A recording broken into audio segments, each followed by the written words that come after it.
Hello everyone and welcome to the Game Shed with me, Mark. The guys at Funstock have sent us over an 8BitDo Retro Receiver for the NES. Now, as well as being for the NES, this can be used for the Retron 5, which is something that I'm very fond of. And if you haven't seen the Retron 5, then I will drop a link to it in the description below. So this Retro Receiver is a wireless receiver for your NES or Retron 5 type machine that can take the NES port.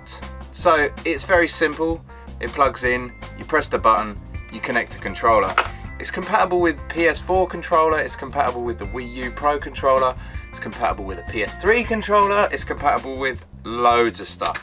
So what I'm going to do in this video is just show you how you get it up and running and show you if it's any good. So let's get cracking. So let's have a quick look at the Retro Receiver before I plug it in and show you how it works.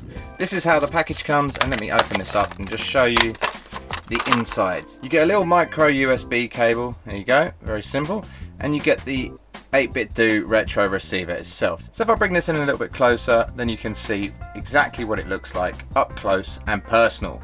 8BitDo, you can see there's the NES port, and on the back a micro USB port there, the button to switch it on. So that's it, that's literally as simple as it gets. Let's plug it into my Retron 5 and we'll give it a crack and see how well it works.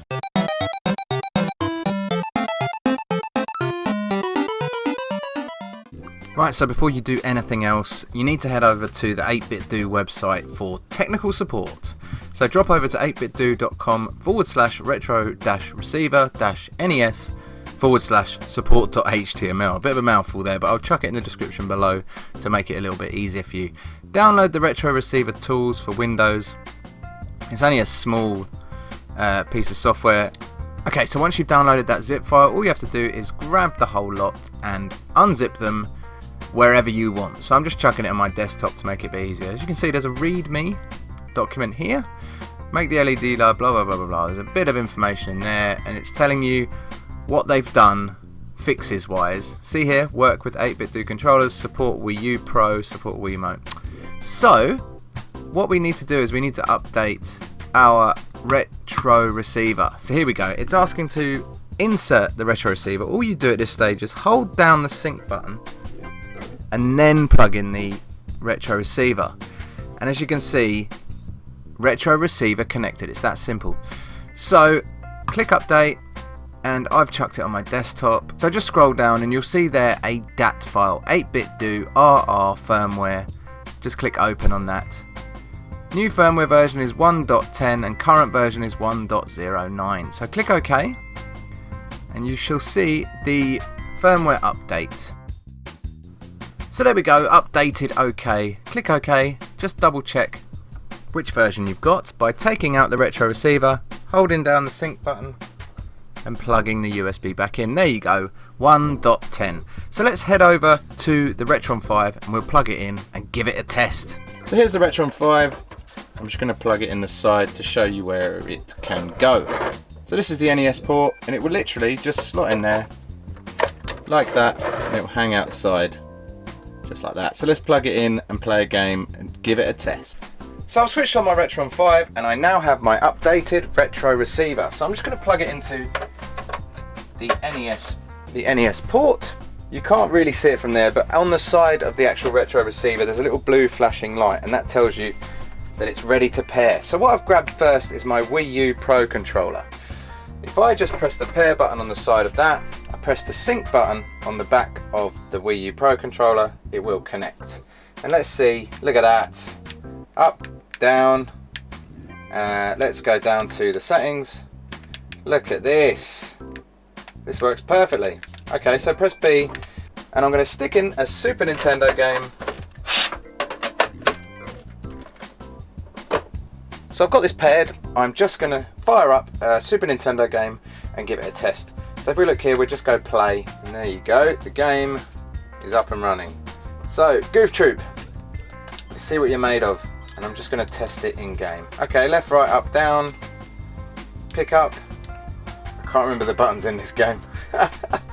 Let's try it. Okay, so see if we can pick something up. There you go. Throw. Okay. Bizarrely, select is to pause. Okay, so that's the only strange thing I've found on that so far. Now I'm going to test it with a PS4 controller. So I've managed to pair up my PS4 controller. It was a little bit more convoluted to pair this with the wireless receiver. So all you do is you hold down the PlayStation button and the share button at the same time. While it's switched off, you hold those two to turn it on, and what happens, that light flashes rapidly. As long as the wireless receiver is in receive mode, which is the blue light flashing, and that is flashing rapidly, they will pair up. And as you can see, I'm just going to unpause that. Here we go. Let's throw a barrel at him. Look at this. There you go. So that is a PS4 controller. You can actually also use this with a PS3 controller and a Wii remote. So that's me done for my testing. They're the only two controllers I'm going to use. Please let me know if you want me to test other controllers. So let's get on over and do a little summary for you.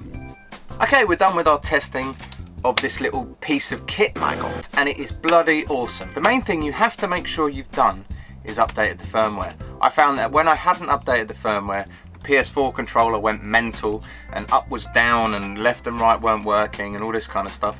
Wii U Pro controller wouldn't even recognize button presses, so it was a real mess.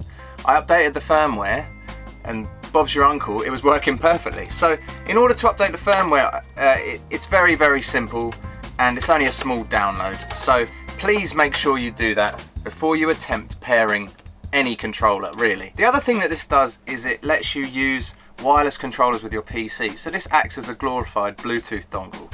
So plug this in and you can just pair up your controller with this while it's plugged into your PC. So you could use your Wii U Pro controller on your PC, you could use your PS4 controller on your PC, all this kind of stuff. But I mean, I'm not really that fussed because I use my Xbox 360 wired controller for emulation and for playing Steam games and everything else. The main functionality I'm really interested in is using this on the Retron 5 or the NES. I haven't got an NES at my house, I've got it at Jamie's, so that's why I haven't tested it on that. But with the Retron 5 it works perfectly, no problems at all. If you've found problems, then it's probably down to the firmware. So update the firmware before you complain about anything. Make sure you do that. If you have any other issues that isn't related to that, then let me know in the comments below and we can feed it back. Finally, don't forget that this is also compatible with the wireless 8BitDo controllers. Those controllers are pretty awesome and they will work with this, so that means you can use this wirelessly with your NES. It's an absolutely awesome bit of kit, Michael.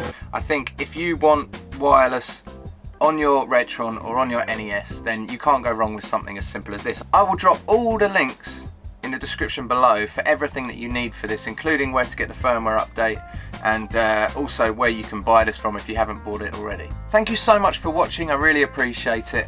If you've got any comments whatsoever about this, then drop them below. Drop us a like and subscribe to our channel if this has been helpful and if you want to keep receiving our content. Thank you very much for watching and I will see you next time.